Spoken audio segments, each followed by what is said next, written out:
Good morning, everybody. So today is Saturday. I'm reading Psalm 141. And there's some verses I like that I forgot to write on here, but I'm actually using my Bible to prop up my phone, funny as that is. But the verses that I liked were 2 through 4. It says, "May my prayer be set before you like incense.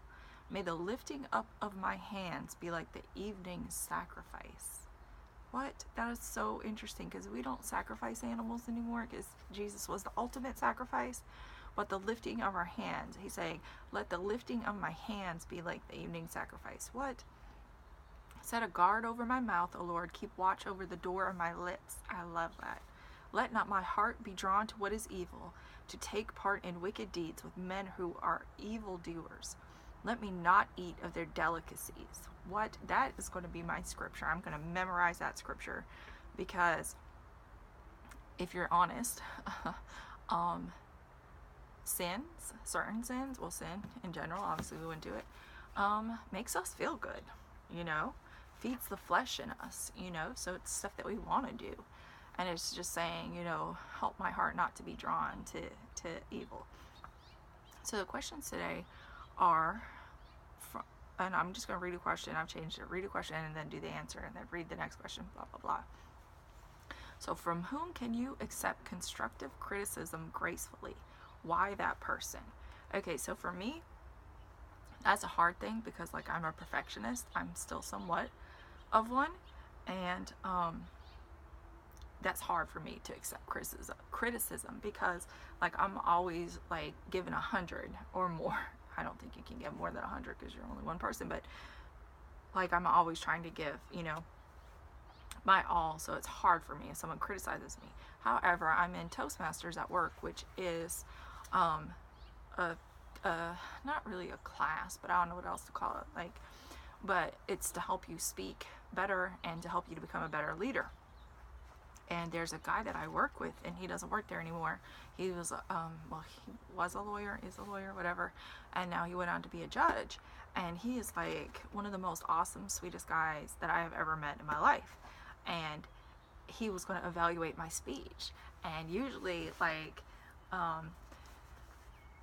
people are kind of easy, I think, because I think they don't want to hurt people's feelings and stuff, But I need the honest truth, because I want that constructive criticism, because I want to know what I'm doing wrong. I want to do better. The purpose is for me to do better, to become a good speaker, and so he did it for me. And honestly, I knew he was going to be fair. He wasn't just going to say, "Oh, you're so good, you're so good, you're so good." I knew he wasn't going to do that to me, and that's what I wanted, Let's see, I'm making sure. But and the next question was, why that person?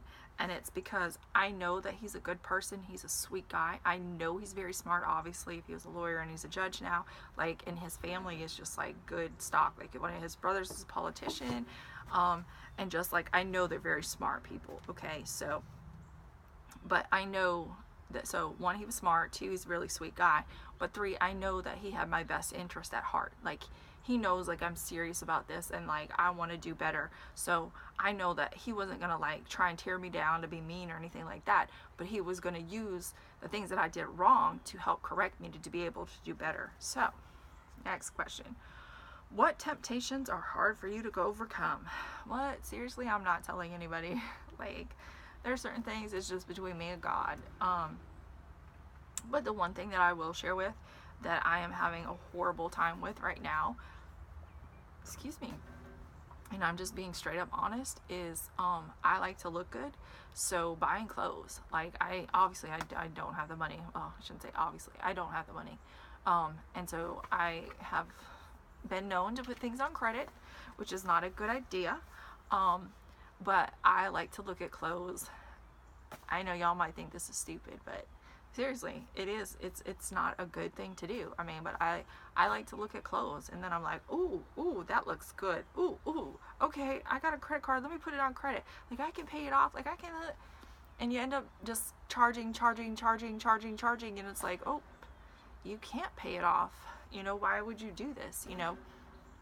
And so earlier this week, which was really hard for me, God, it was really hard for me. Like, honestly, like I cut up the credit card. And it was so pretty because it was like a pink card and it had like little sparkly stuff on it. Like, I know y'all think I'm stupid, but I'm just being real. Like, it was hard, so I cut it up because I don't want the temptation, because I can't have the card and not want to be tempted to want to go buy something. I mean, a lot of times I'm doing good because I know I don't have the money to pay for it, and I'm not trying to ruin my credit, you know, or make things worse on me. But it's still hard, you know. And the thing is whatever day it was, I don't remember, earlier this week, I think it was maybe Thursday or something, I said, you have to get to the root issue of things. And so for me, I think I really have to get to the root issue of it and figure out why I'm doing that. And I'm like almost 100% sure I know why, you know. But it's also like a stress reliever for me, like to go shopping. Like, it's just something that just relaxes me and calms me down, you know.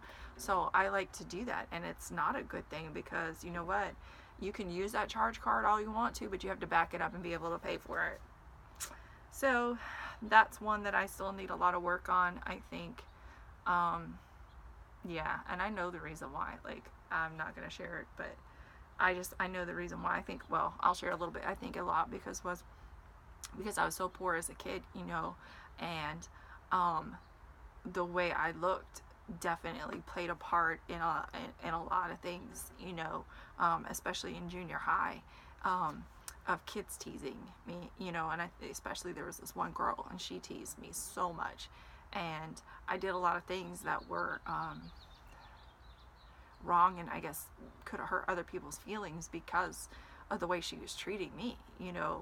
It was just dumb. It was something someone bought for me, and she would tease me about it because she was like she was saying that I was acting like a little kid and whatever, so I chose not to wear it anymore. And I mean, that person sacrificed to get that for me, you know. So anyways, my issue lies within is in looking good, because I don't want to ever feel like I felt when I was a kid. So I have to find a way to like really, really dig into that and let God fix that and heal that for me. So that's just being honest.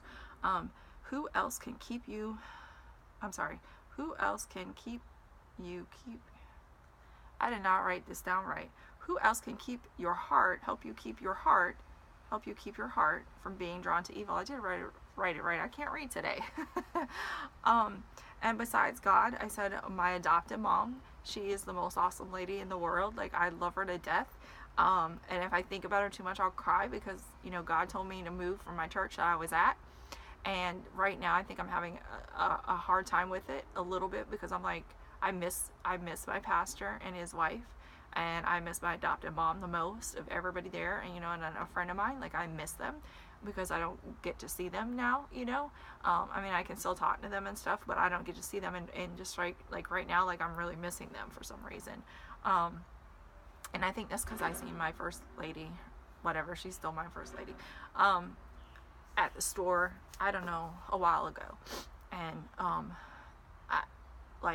she's like one of the sweetest ladies in the world, and like I just miss them, you know. And I know that they were, you know, like, they were real people, you know, godly people, good hearts, you know. Not that they were perfect, because nobody's perfect, but that they had my best intentions in mind, you know. And it's hard to find people like that nowadays, especially ones that are so in love with God, you know what I'm saying, and they're trying to walk for God.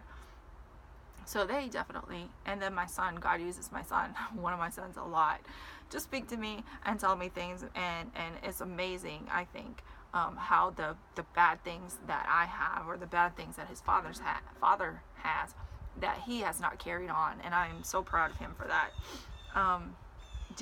Next question, do you get defensive easily? Not really. I don't. Maybe I did once upon a time, but not really now. But I mean, it's going to depend upon what it is you're coming at me with, I guess. How can you receive good feedback on your spiritual growth? And this is what I put: from people I know that care, that are walking with God, they have my best intentions at heart. Or because it's just not people that are walking godly that can give you feedback, you know what I'm saying? Well, it is talking about spiritual growth, but still, I've had a drunk minister to me before.